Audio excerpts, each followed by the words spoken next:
Welcome to Eye on Horror, episode 32, otherwise known as season 2, episode 10. I think I got those numbers right. I'm your host, James J. Edwards, and with me, as always, is your other host, Jacob Davidson. How you doing, Jacob? Doing well. All but literally just woke up. And it's kind of chilly out, isn't it? Yeah, fall is here. So yeah, there's a little crispness in the air. Also with us is your other host, Jay and Correia. How you doing, Correia? Doing well. I'm out here in Las Vegas. There's no Christmas in the air? No, just very windy. It's very windy here. Oh. But yeah, nice needed little vacation after spending a week in South Georgia. So this is vacation? You're not working? Yeah, I know. Weird. And he stopped to record a podcast with us. We're recording this at 8 o'clock on a Sunday morning, which sounds like, and actually is, the worst possible time to do it. But it's the only time that the three of us can get together. So yeah. So if we go hard on Saturday night, we end up sounding like it on Sunday morning. So that's our excuse. If you ever hear us sounding a little tired, especially not so much going out and painting the town, but those midnight movies on Saturday nights, they take a toll Sunday morning. Oh yeah. Especially depending on the theater, with the seating, it can be those could be worse than a night out sometimes, because you're just sitting there like, Cinefamily back in the day. I loved Cinefamily, but the seatings were terrible and would always destroy my tailbone. Well, the opposite, I could never go to one of those midnight movies at one of those really nice AMCs that has the recliners, because I'd be out. Yeah, too easy to fall asleep. Yeah, before the end of the first act, I'd be like, and I'm old, so, staying out late like that's kind of a chore for me anyway. But real talk, have you guys been to an AMC Prime theater? I have. I don't know which one. There's one AMC around me that literally has the leather recliners. Is that an AMC Prime? Well, okay. No, those are becoming standard in a lot of them. AMC Prime, they are leather and they are reclining, but they're you can fully customize it. It's not just you go forward, you go back, and it puts you in the same position. These ones, you could raise the feet, and it's more it's more like a zero-G chair it turns into. All I know is I saw Rambo Last Blood in that, and that was the only enjoyable thing was my seating. My butt felt so supported the entire time. Thank you for bringing that up. Let's move to what we've seen, because we need to talk about Rambo Last Blood. Do you want to? Did you see it, Jacob? No. Okay, because I know Correia and I are disagreeing on this. Yeah. You want to go first? Do I want to go first? Not particularly. I'll go first. I thought it was a really good time. It is. It's basically a slasher movie, and it's weird because you don't think of it as a horror movie, but it is. It totally is. It's a total revenge movie. Rambo actually, long story short, his niece gets abducted and he goes out for revenge. And he takes no prisoners in this damn movie. And there's the whole last act is basically him killing an entire organization of Mexican sex traffickers, single-handed. And it's funny, what I love most about it is they show him setting up the traps and, getting all of his stuff together. And then when they come for him, it shows every one of those traps and every one of everything that he plans out and lays comes to fruition. I just thought it was hilarious. And it's gory, it is violent, it's brutal.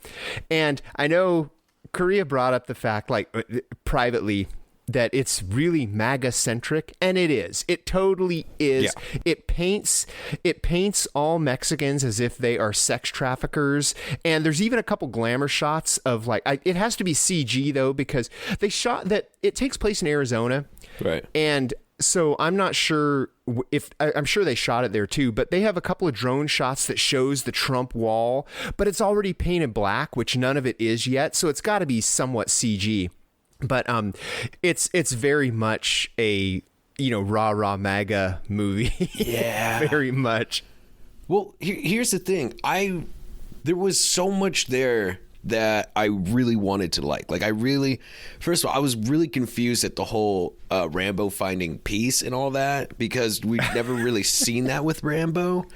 Yeah. And so a little bit in part 4 before those missionaries come and drag him out. But even then, that was more like him putting himself into, that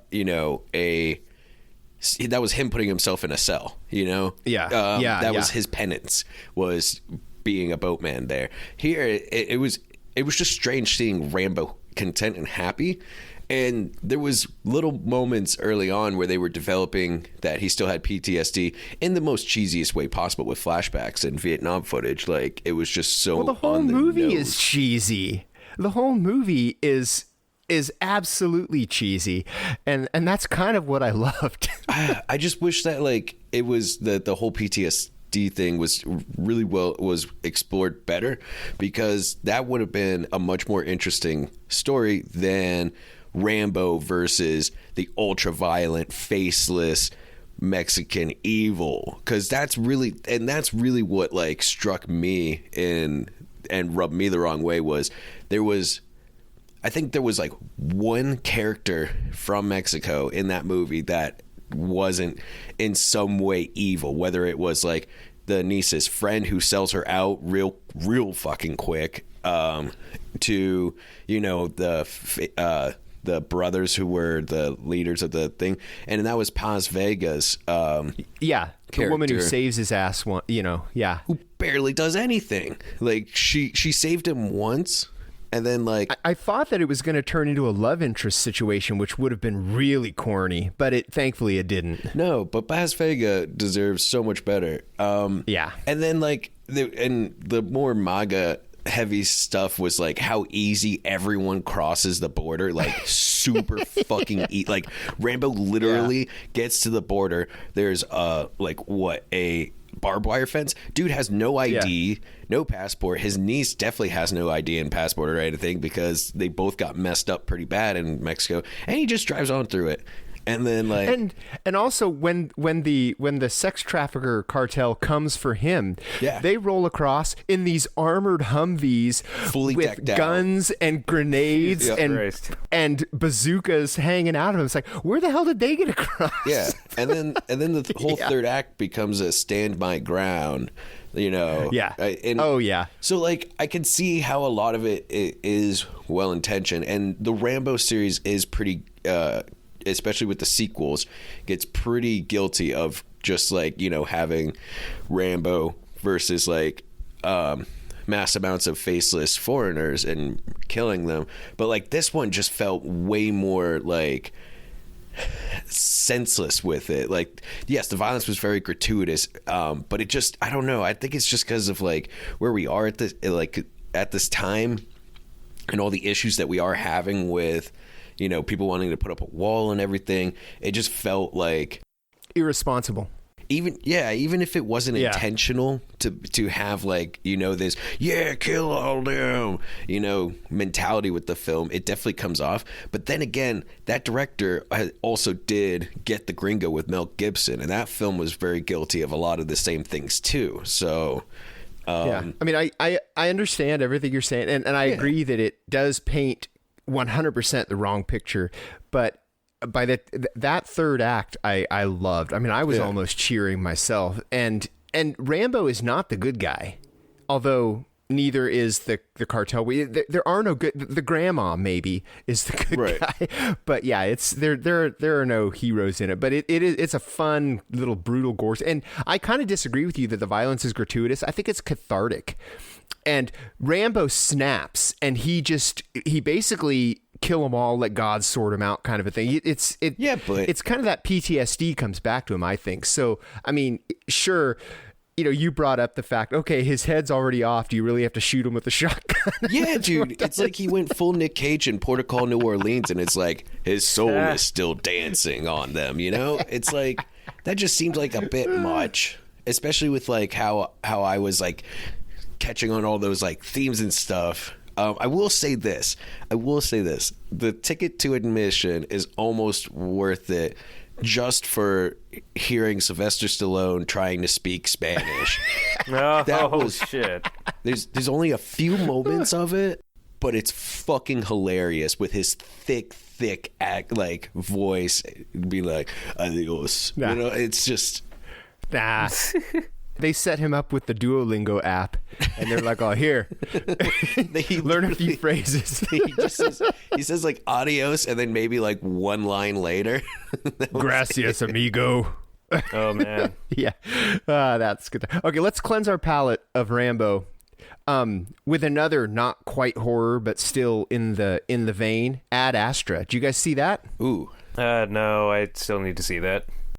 Ad Astra is, for me, it was a lot like 2001 or Solaris, where it's this slow-paced, meditative space opera.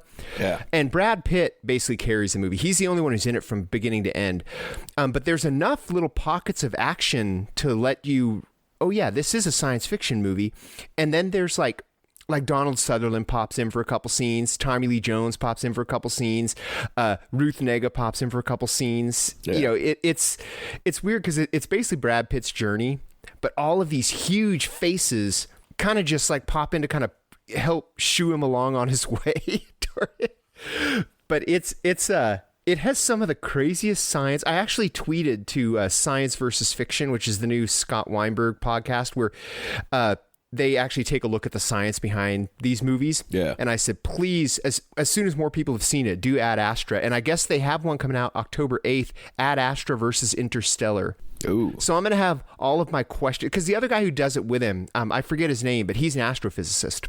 Oh, wow. So we're going to have all of at least my questions about the science answered about Ad Astra. What do you think of Ad Astra, Correia? I loved it. I agree with you. It was nice and slow, nice slow burn. I saw it in IMAX, and it's the only way to see it. It's that kind of movie. It is a huge screen. Yeah. There's like so many like nice, just like you're just in there, and yeah, it was pretty great with the hard sci-fi, like, and it's nice seeing like that type of sci-fi again get like a great budget and a great cast, like, and yeah, I mean, like, I could see a lot of the detractors, you know, with it being slow, and it's just Brad Pitt with daddy issues in space, and that third act.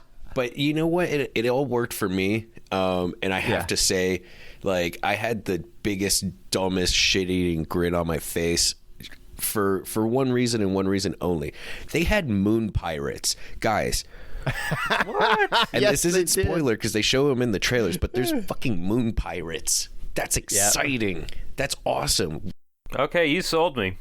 It's awesome. And Brad Pitt navigates his way through an asteroid field with just a solar panel for protection. It's great. That's one of the big questions that I hope that they address in Science versus Fiction, because you know, it's because it's entertainment and it's a Brad Pitt movie, so you know you're not expecting, you know, gravity out of it or the right stuff. Although it is very similar to Gravity, I would say, in the fact that it's basically Brad Pitt, just as that was Sandra Bullock. That opening tower scene had my heart racing. Oh my gosh, which I doesn't know, yes. happen often for me with movies. Like, but like I was sitting there and my heart was just pounding when like you just saw the different sections go. Poof, poof, I know. Poof. Oh. We the presser I went to for it, there were technical issues with the film, so they cut it off about 20 minutes in and started from the beginning. So I got to see that tower scene twice. Oh. And it is, I mean, even the second time I'm like, holy crap, you know, I even know what's going to happen and I'm on the edge of my seat. Yeah, that was a perfect opening. Yeah, I'm definitely going to have to see this in IMAX. Yeah, definitely. It's on my list. Although I'm sure it'll be in theaters for a little while. It probably, and they're probably going to do, although I heard that Brad Pitt isn't going to participate in them, but they're probably going to do an Oscar push for it. So they may re-release it in theaters a little closer to the season.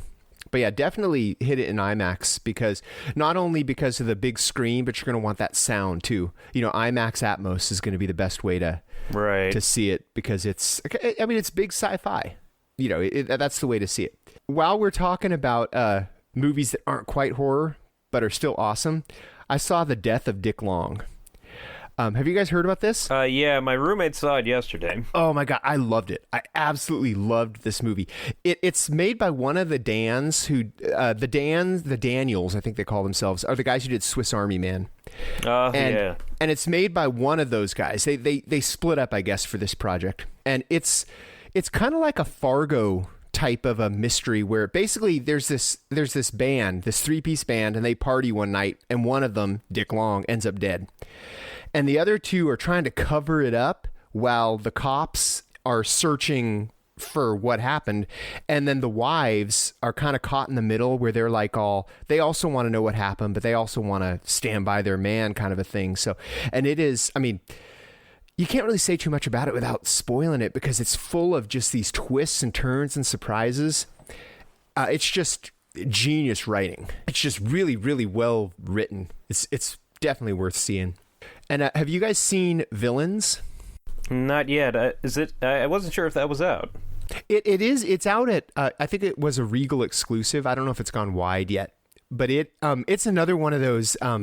It's basically Bill Skarsgård and Micah Monroe, which it's funny because they're like the It couple because it's It Chapter 2 and It Follows. That kill me. God and damn it, I'm out. And they're like this criminal couple, like a Mickey and Mallory from Natural Born Killers, and to get away they break into a house and they find a little girl chained up in the basement. They're like, oh, holy shit, what do we do now? And the people who own the house are Jeffrey Donovan and Kira Sedgwick, and they are an even bigger pair of criminals than these two. So the whole thing is just 5 people. And it comes off as like kind of like a stage play, but it's pretty violent, pretty brutal, pretty gruesome, and it's just a lot of fun. Villains is, I mean, it's very aptly named because there's not a hero in the damn movie at all. I mean, every character in the movie is a villain, so it's cool. So Jacob, what have you seen? All right, well, BeyondFest just started at the Egyptian this week. It's the biggest genre film festival in the country, and they have a really great lineup this year. I was there opening night for their double feature of Richard Stanley's Color Out of Space and Adam Egypt Mortimer's Daniels and Reel. Both were really well done, both great, kind of out there horror, kind of hard to describe, but yeah, like Color Out of Space, of course, being Richard Stanley's first directed movie in like 20 years, and with Nicolas Cage in a Lovecraft adaptation, shit gets wild, and they did a really great job of adapting to it because it did still have that kind of Lovecraft feeling and cosmic horror. And yeah, Nicolas Cage, just it's more of a gradual Cage effect. Yeah, because it's like with the story of Color Out of Space, like a meteor lands on this farm in New England and starts mutating and affecting everything. So it's kind of Does he get covered in meteor shit? Not quite, but I think the meteor shit gets into the water supply, and that leads to all sorts of crazy shit. Have you guys seen Shudder's Creepshow? We'll come back to that after we finish with BeyondFest, but let's stick a pin in that because we need to talk about Creepshow. Yeah, I was. In fact, speaking of BeyondFest, I was at the BeyondFest premiere of Let's talk Creepshow. about it right now, then. Yeah, Damn it, I haven't watched it yet. Oh, you haven't? No. Yeah, well, I didn't watch Ad Astra or Rambo. I saw just the first episode, which I think, as of this recording, is the only one that you can watch. Yep.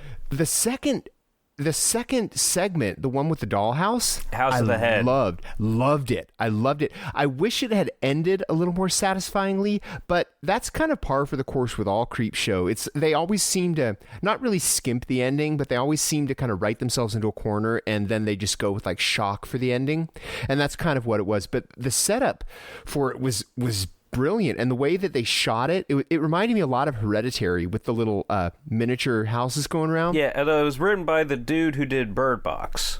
Oh, was it? Okay. Yeah. Okay. And that's the first episode was really good. Again, I was at the Creepshow premiere at BeyondFest, which was a lot of fun. Greg Nicotero and basically everybody involved in the show was there and talked about it being such a labor of love, and how Greg Nicotero actually visited the set of the original Creepshow and met Romero when he was 17, and then that's kind of what inspired him to become a special effects master. And yeah, and the other segment of the episode I really dug is called Gray Matter. It's a Stephen King adaptation with Breaking Bad's Giancarlo Esposito, who was also in Maximum Overdrive for the King connection, and Tobin Bell from Saw, along with Adrienne Barbeau from the original Creepshow. And Tom Hardy. Although what? not really Tom Hardy. No. Wait, what?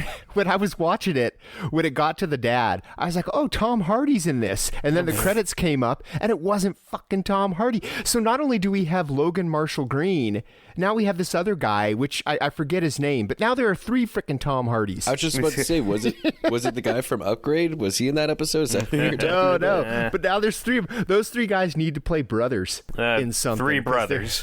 But yeah, no, I really like that segment. It's basically about a kid whose dad keeps on asking him to get beer, even though there's a big storm about to hit the small New England town. So the sheriff and his friend decide to go check it out, and turns out his dad's been drinking some beer that's been doing some weird shit to him, and things get pretty crazy. And I really got to commend the show because the special effects are outstanding, because it's all K&B, Greg Nicotero's a practical effects company. Yeah, with Nicotero at the helm. I mean, it's got to be good. Yeah. Yeah, no, like those are some of the best looking monsters I've seen, especially on a TV show, in a long time.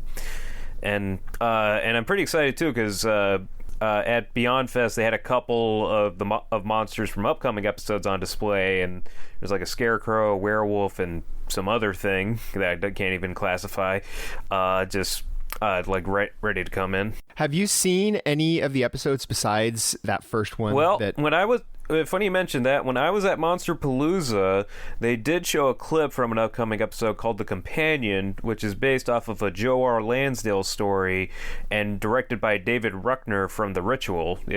And it's basically about a dude who finds a living scarecrow while he's being chased by his abusive brother.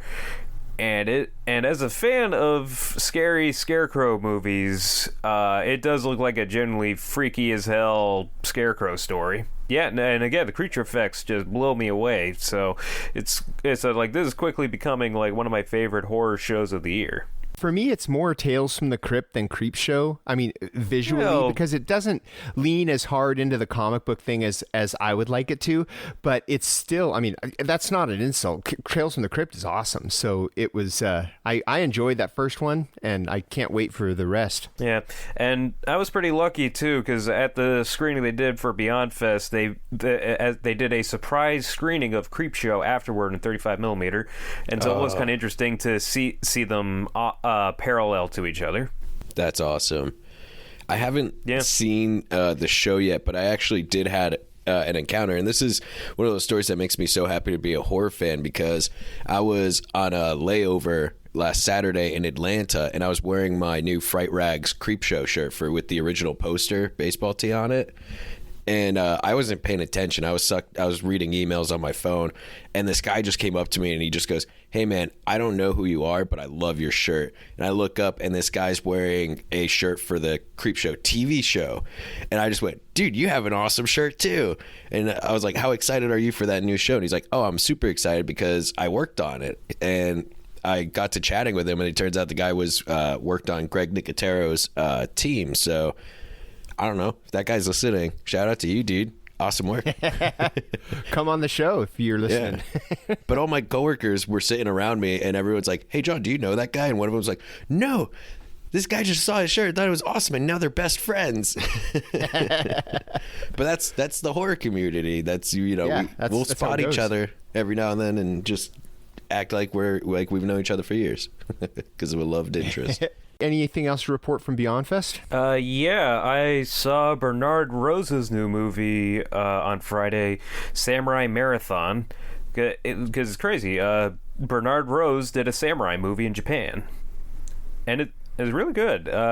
It's in the style of Jidekai movies, like period dramas, like Yojimbo or 13 Assassins, set in 19th century Japan. And it's pretty cool. Like, it's based off of some supposed historical events.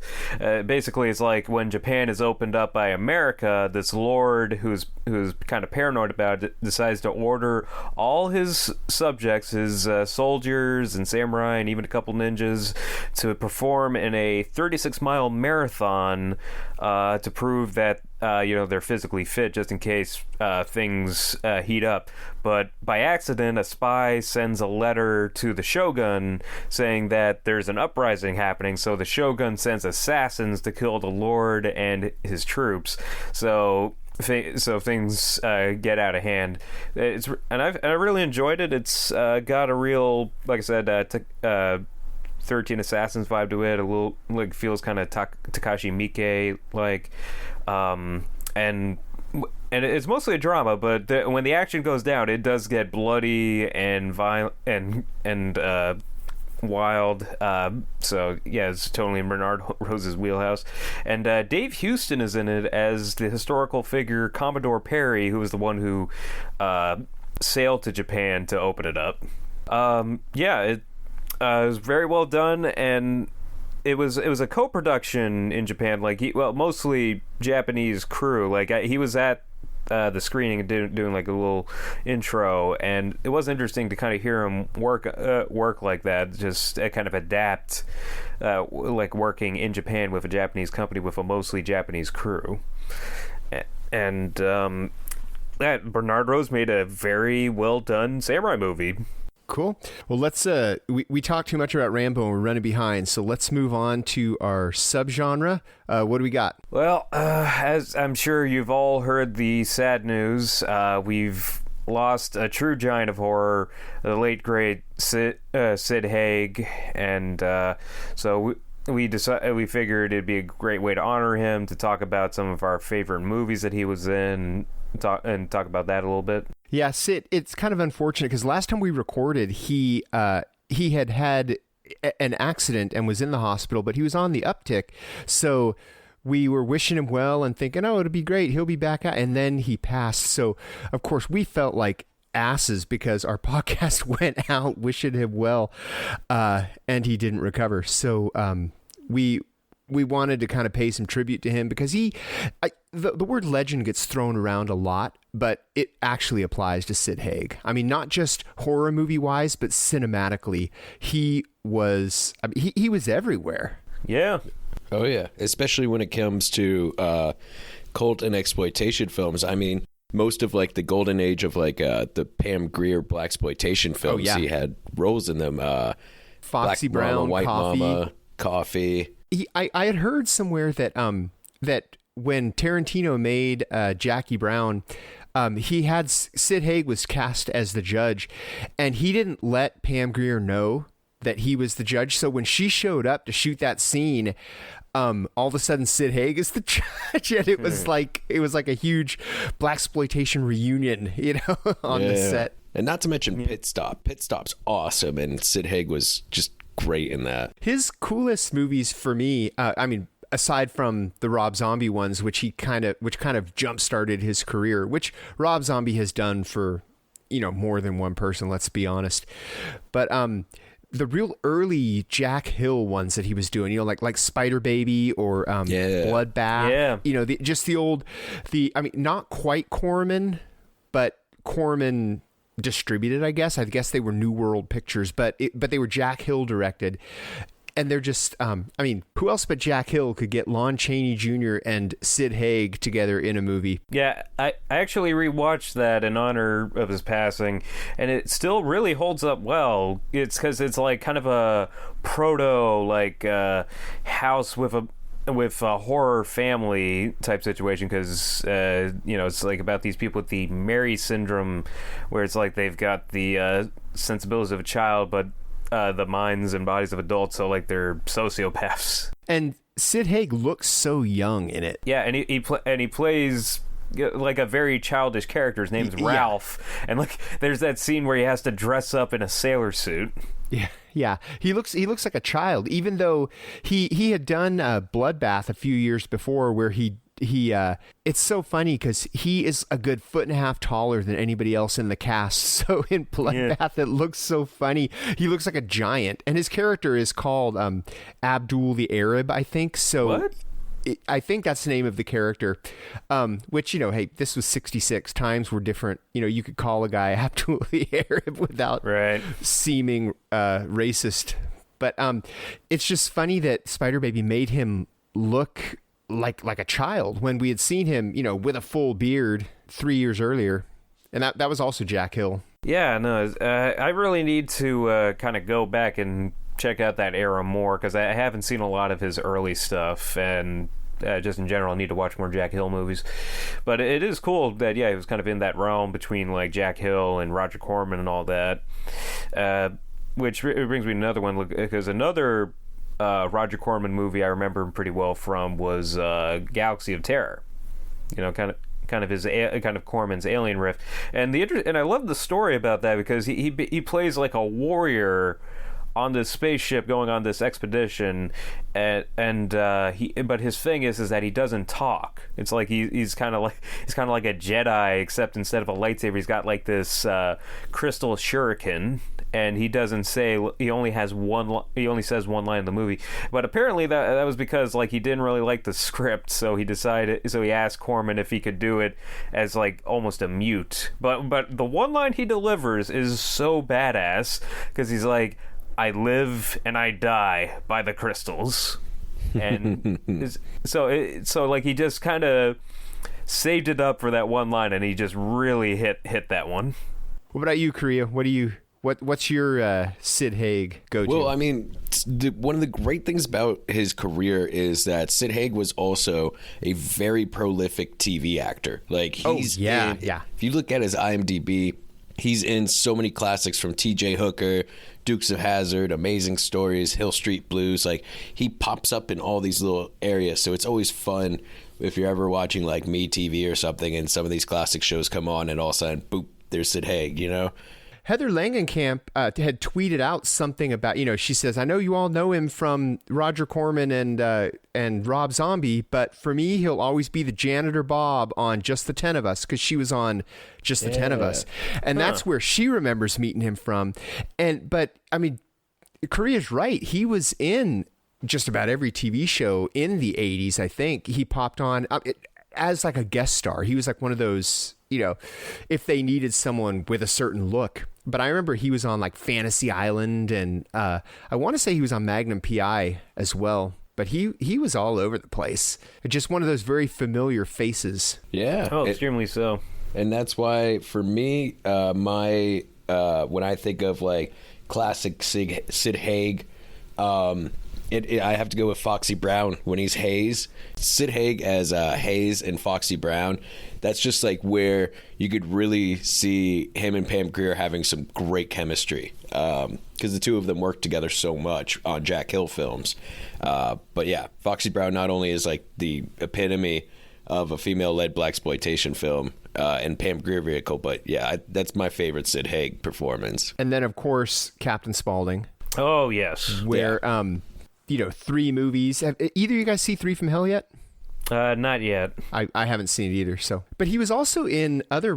He was, I think, Halloween 2 and Lords of Salem. Just little bit parts. So I think he and Rob Zombie actually Instagrammed out a bunch of really great photos and touching stories. You could tell that he and Sid were close, and you can tell.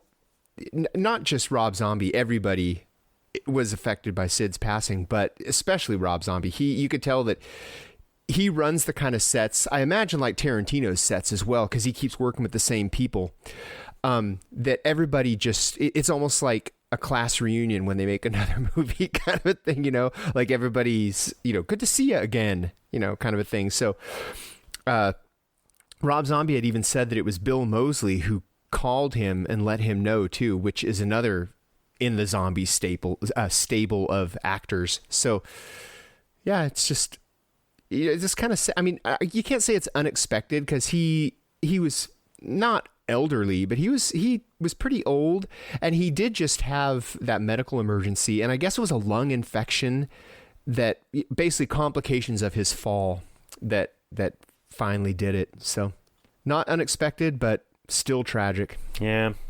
All right, peace. Yep. Rest in peace. So let's move on to our topic, which I'm going to let Correia introduce it because I'm not exactly positive if I can even explain what the idea is. So, Correia, what are we going to be talking about for the rest of the episode? Well, listen, our last episode, we got pretty heavy. It was a little too heavy, yeah. A lot of this episode has been pretty heavy.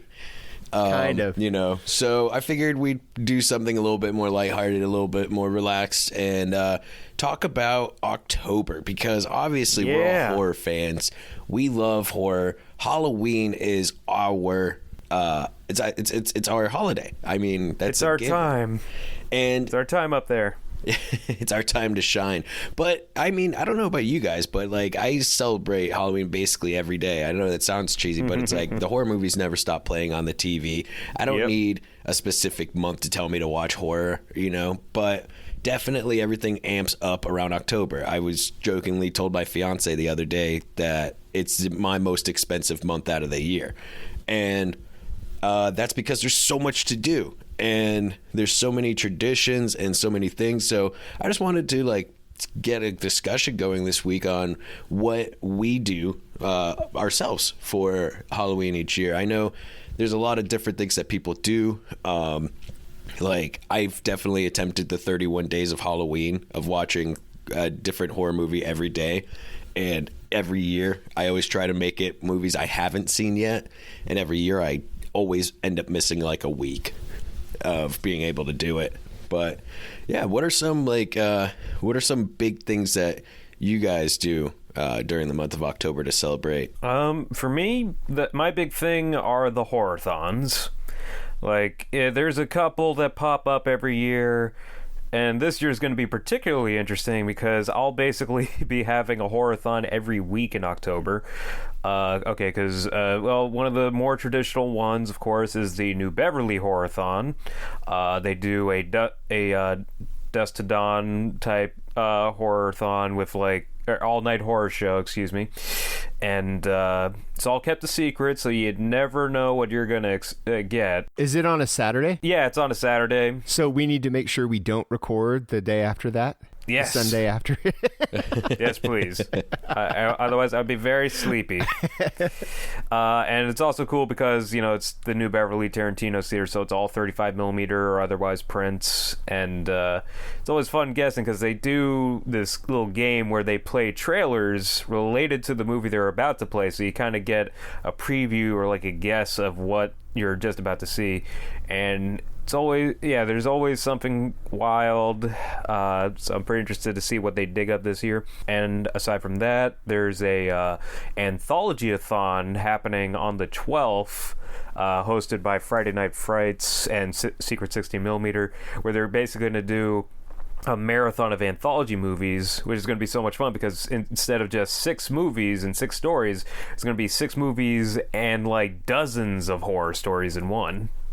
Yeah, and really getting your money's worth with that one. Oh, extremely so. And of course, I've got to talk about our horror-thon because I work at the Aero Theater in Santa Monica, and we have an annual horror-thon every year.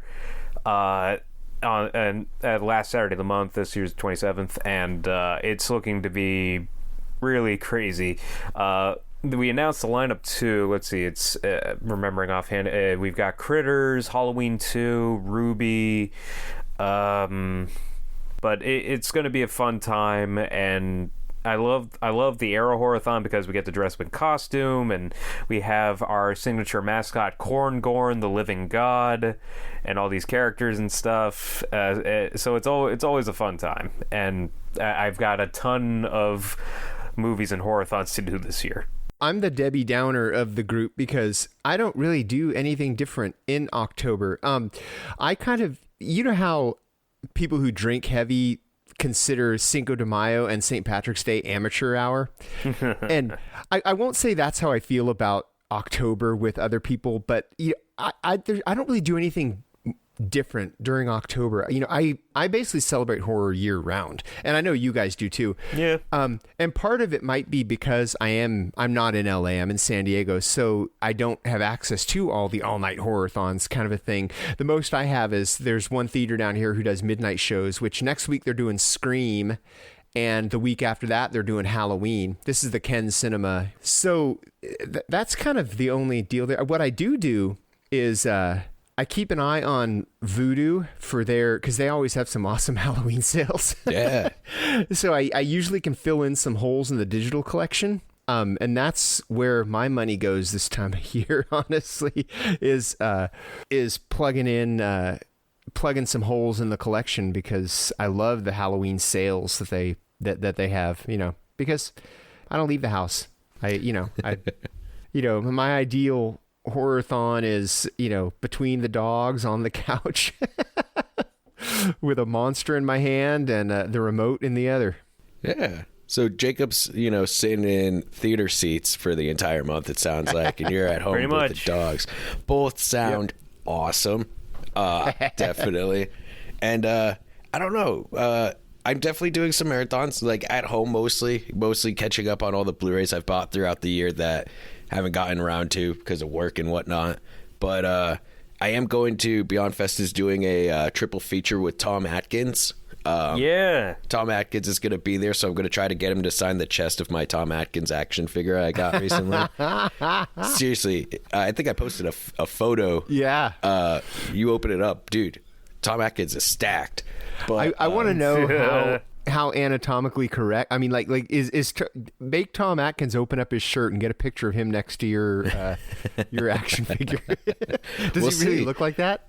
But that should be good because it's Halloween 3, Season of the Witch, The Fog, and Night of the Creeps, which Halloween 3 and Night of the Creeps I've seen hundreds of times. I love those films. And I've actually, and it's sad, I own 2 copies of it on Blu-ray, but I've never watched The Fog. So that will be... Really?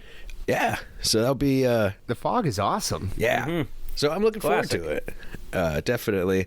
And outside of that, I mean, like, there's the typical me being a Target fiend, going to Target and buying some of their, like, ridiculous... There's always one ridiculous Halloween decoration I buy each year, and it generally is around $30. So last year it was a maniacally laughing jack-o'-lantern that's been sitting on our fireplace for a while. This year, it was a giant skull. Like, I mean, this thing is like, it's huge. It's like the size of my upper body. And I've never seen my fiance more perplexed than when she walked in and was just like, what's this? I'm like, it's a skull. She's like, what does it do? I'm like, it doesn't do anything. It's just a skull. She's like, well, why do we have this? I'm like, it was $30. Why not? I have seen pictures online of... that the Spirit store has Brightburn masks.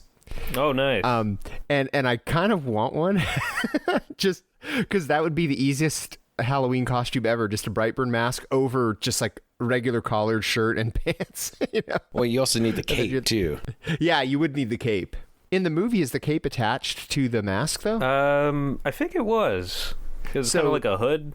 Yeah. So I don't know if maybe the mask comes with a cape. I don't know, but yeah, that's. I'd be lying if I said I wasn't thinking about going to Spirit store and checking out the Brightburn masks. So what are you guys thinking of doing costume wise? I don't know. Do you guys dress up? And if so, what are you thinking? Well, yeah, I mean, I always have trouble with costumes, just mostly because I'm cheap when it comes to costumes. I don't like to spend too much, well, like last year I was Red for Mandy, Nicolas Cage's character, was because it was easy to put together, and it's usually just kind of whatever I'm into at the time, I guess.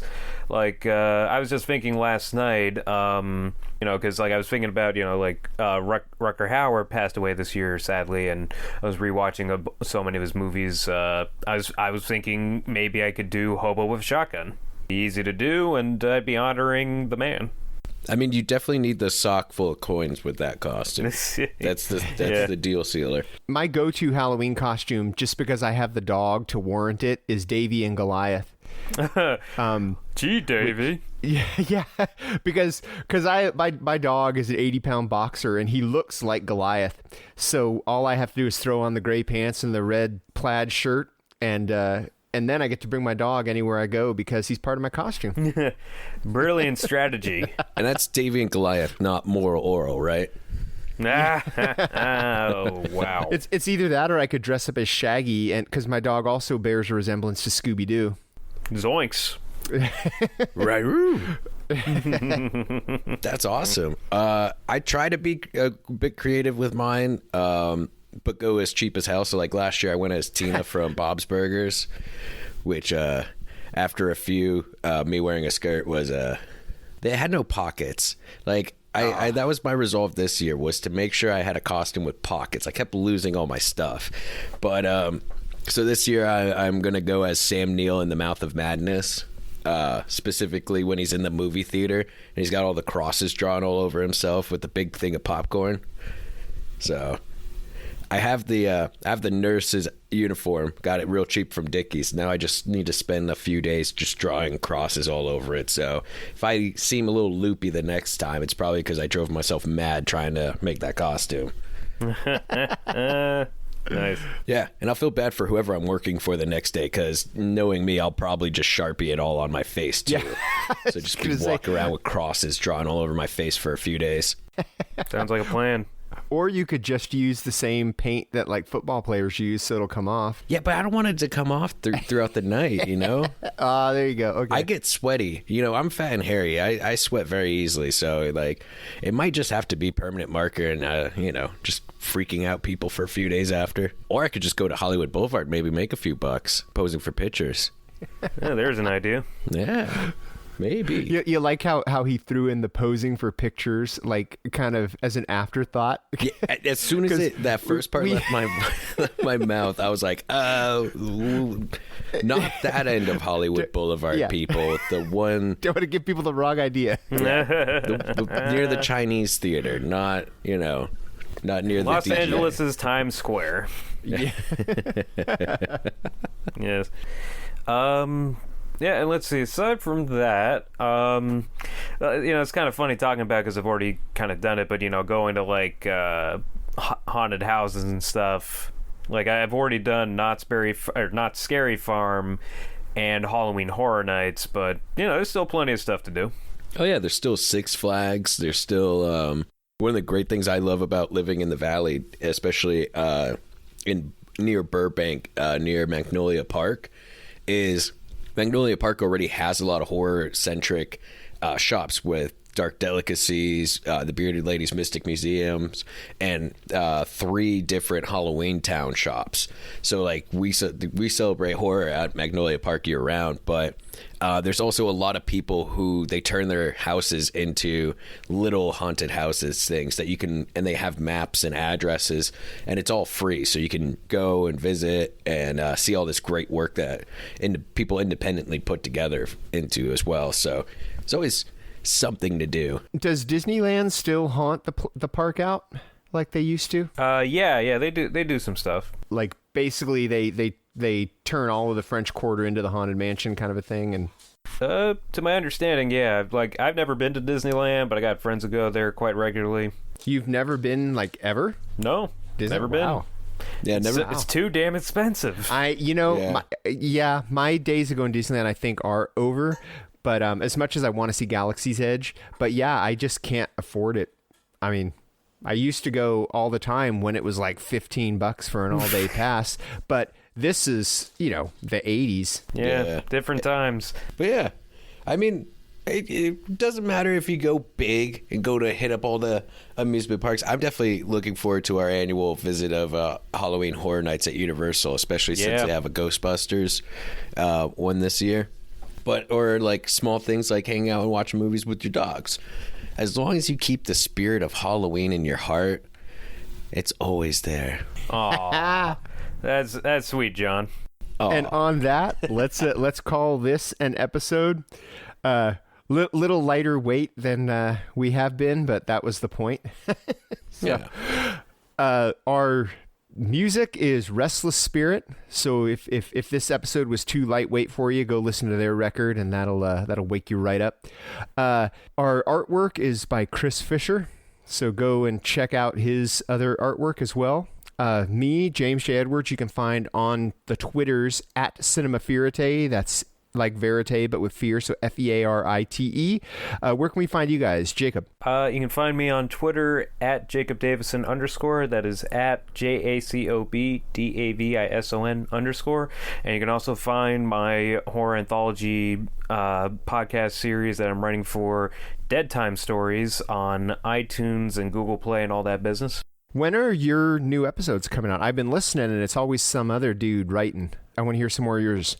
Mine should be coming soon. I don't have an exact date, but they're in the can, and those should be released soon, and I've got more in the pipeline, so stay tuned. What is the theme of your next episode that's coming up? Because the title of the episode will be whatever theme it is. Oh, right. So, Boogeymen. Boogeymen. Okay, so when I see Boogeymen, I'll know those are yours. Okay, Indeed. Cool. And where can they find you, Correia? You can find me on Twitter and Instagram at Korean Barbecue. That's CORREIANBBQ. You can also find me, Kelly, and a few others on iHorror's Stardust, which is just iHorror News. I've been promising it for months, but yeah, I will post more there. I'm still looking for your Friday the 13th reviews from... Yeah, I watched part 2, and then... Nice. And then went to Georgia, so, you know. I watched the reboot of Friday the 13th, and it's so funny because you're a third of the way into the movie before the opening title card, Friday the 13th, comes up. It always blows me away. I always forget. Yeah, I love that intro. That it's got the intro is awesome. Also got an announcement. I did a guest spot on the podcast, The Pod and the Pendulum, which covers, just kind of horror franchises. And I'll be talking about Blair Witch 2016. That episode should be coming out relatively soon. Cool. So if you have not gotten enough of Jacob here on Eye on Horror, you can find him in other places.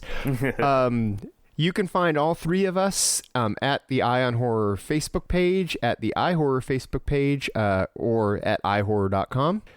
And that's pretty much it for this episode. So we'll see you in a couple weeks. So for me, James J. Edwards. I'm Jacob Davison. And I'm Jonathan Correia. Keep your eye on horror.